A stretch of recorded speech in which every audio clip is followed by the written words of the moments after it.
Sir, Mahatma Gandhi ദേശീയ ഗ്രാമീണ തൊഴിലുറപ്പ് നിയമം പുനർനാമകരണം ചെയ്യാനും അതിൻ്റെ മൗലികമായ സ്വഭാവം ദുർബലപ്പെടുത്താനും ലക്ഷ്യമിടുന്ന ഈ ബില്ലിനെ ശക്തമായി എതിർക്കുകയാണ് സർ. സർ, പദ്ധതിയുടെ പേര് മാറ്റുന്നതിന് പിന്നിലെ യഥാർത്ഥ ഉദ്ദേശം എന്താണ് സർക്കാർ വ്യക്തമാക്കണമെന്ന് ഈ സന്ദർഭത്തിൽ ആവശ്യപ്പെടുകയാണ്. ആശയപരമാണോ, രാഷ്ട്രീയമാണോ, സാമ്പത്തികമാണോ കാരണങ്ങൾ? അതല്ല ഗാന്ധിജിയോടുള്ള വൈരാഗ്യ മനോഭാവം ആണോ എന്നുള്ള കാര്യത്തിൽ ഗവൺമെൻറ് നിലപാട് വ്യക്തമാക്കണമെന്ന് വിനയപൂർവ്വം അഭ്യർത്ഥിക്കുകയാണ്. സർ, ഇന്ത്യയിൽ ആദ്യത്തെ ഭീകരാക്രമണം ഉണ്ടായത് 1942 ജനുവരി 30-നാണ് സർ. അഹിംസയിലും സത്യത്തിലും ധർമ്മത്തിലും ഉറച്ചു നിന്ന മനുഷ്യസ്നേഹിയായ സനാതന ഹിന്ദു രാഷ്ട്രപിതാവ് ഗാന്ധിജിയെ കൊലപ്പെടുത്തിയത് മുസ്ലിം അല്ല സർ, ക്രിസ്ത്യാനി അല്ല സർ, സിഖുകാരനല്ല സർ, മതഭ്രാന്തരായ ഘാതകൻ ഹിന്ദു മഹാസഭയുടെ നേതാവ് നാഥുറാം വിനായക് ഗോഡ്സെയാണ് സർ. സർ, ഈ പദ്ധതി ഗാന്ധിജിയുടെ പേര് മാറ്റുന്നതിലൂടെ BJP ഗാന്ധിജിയുടെ ആത്മാവിനെ വീണ്ടും കൊലപ്പെടുത്തുകയാണ് സർ. സർ, നിങ്ങൾ ഗാന്ധിജിയുടെ പേരിന് ഭയപ്പെടുകയാണ് സർ. സർ, ഒരു കാര്യം വളരെ വ്യക്തമാണ് സർ, ജീവിച്ചിരിക്കാത്ത ഗാന്ധിജിയേക്കാൾ sir kindly take your seat sir. अगर सदन की सहमति हो तो फिलहाल सदन को 12 बजे तक के लिए बढ़ा दिया जाए. धन्यवाद. सर, ജീവിച്ചിരുന്ന ഗാന്ധിജിയേക്കാൾ ജീവിച്ചിരിക്കാത്ത ഗാന്ധിജി അതിശക്തനാണെന്ന് തെളിയിച്ചുകൊണ്ടിരുന്ന കാലഘട്ടമാണ് സർ.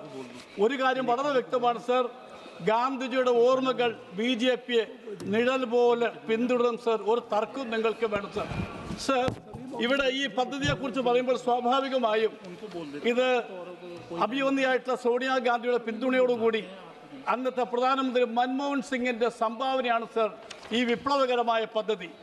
അതുമാത്രമല്ല സർ, 20 വർഷമായി കോടിക്കണക്കിന് ഗ്രാമീണ കുടുംബങ്ങൾ ഉപജീവന മാർഗം ഉറപ്പുവരുത്തിയ പദ്ധതിയാണ് സർ. എന്നാൽ ഇന്ന് ഈ പദ്ധതിയെ തകർക്കുന്ന രീതിയിലാണ് സർ ഈ ബില്ല് കൊണ്ടുവന്നിട്ടുള്ളത്. തൊഴിൽ നൽകാൻ കഴിയാത്ത പക്ഷം സർക്കാർ നിയമപരമായി ഉത്തരവാദിയാകണമെന്ന വ്യവസ്ഥയാണ് ഈ നിയമത്തിൻ്റെ കാതൽ. പക്ഷേ എന്നാൽ പുതിയ ബില്ലിൽ ഈ അവകാശ സ്വഭാവം ഇല്ലാതാക്കിയിരിക്കുന്നു സർ. സർക്കാർ ഇഷ്ടാനുസരണം തൊഴിൽ നൽകുന്ന സംവിധാനമാക്കി മാറ്റുന്നു എന്നുള്ളതാണ് സർ ഇതിലെ വസ്തുത. ഇതൊരു പരിഷ്കാരമല്ല സർ, ഈ പദ്ധതിയെ തകർക്കാൻ വേണ്ടിയുള്ള നീക്കമാണ് സർ ഈ ബില്ലിലൂടെ ഉണ്ടായിട്ടുള്ളത്. സർ, ഒരു കാര്യം വളരെ വ്യക്തമാണ് സർ, ഈ പദ്ധതി നേരത്തെ 90% സർ കേന്ദ്ര ഗവൺമെൻറ് നൽകിയിട്ടുള്ളത് ഈ പദ്ധതിക്ക്. എന്നാൽ ഇപ്പോൾ 60% കേന്ദ്ര ഗവൺമെൻറ്റും 40% സംസ്ഥാന ഗവൺമെൻറ്റുമായി മാറ്റിയിരിക്കുന്നു. ഇതിൻ്റെ അർത്ഥം ഈ പദ്ധതിയെ ഞെക്കിക്കൊല്ലാൻ, ശ്വാസം മുട്ടിച്ച് കൊല്ലാനുള്ള ഒരു ശക്തമായ ശ്രമം ബില്ലിലൂടെ ഉണ്ടാക്കിയിരിക്കുന്നു സർ. കോൺഗ്രസ് കൊണ്ടുവന്ന പദ്ധതി സർ, കോൺഗ്രസ് നടപ്പിലാക്കിയ പദ്ധതി സർ, ലോകത്തിലെ ഏറ്റവും വിപ്ലവകരമായ പദ്ധതിയാണ് സർ. ഈ പദ്ധതി ഇല്ലാതാക്കാൻ നടത്തുന്ന ഈ ശ്രമങ്ങൾ ഈ സഭയിലെ മുഴുവൻ ആളുകളും, പ്രത്യേകിച്ച് ഈ NDAയിലുള്ള കക്ഷികൾ മുഴുവനും കരുതിയിരിക്കണം എന്ന് മാത്രമാണ് എനിക്ക് സൂചിപ്പിക്കാനുള്ളത്.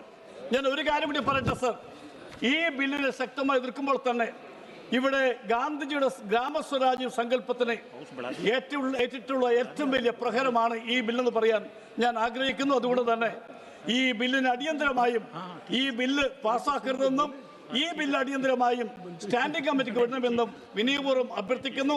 എൻ്റെ വാക്കുകൾ അവസാനിപ്പിക്കുന്നു. നമസ്കാരം ചെയ്യുന്നു. श्रीमती मालविका देवी.